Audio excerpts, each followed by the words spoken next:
এই ইমরান, নতুন মুরগি নতুন ডিম দিছে রে।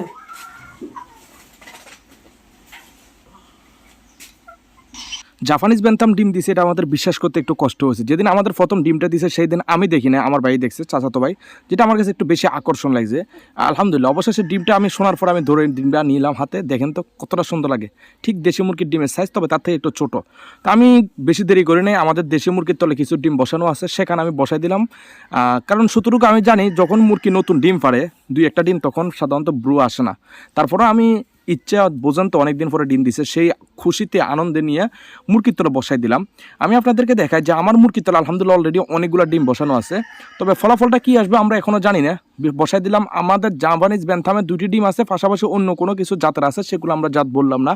তা আলহামদুলিল্লাহ, সবাই দোয়া করবেন যাতে এখান থেকে কোনো ভালো ফলাফল আসে। তবে আমার বিশ্বাস যে এই 2টা ডিম থেকে আমরা নতুন মেহমান পাবো। দেখা যাক কি হয়।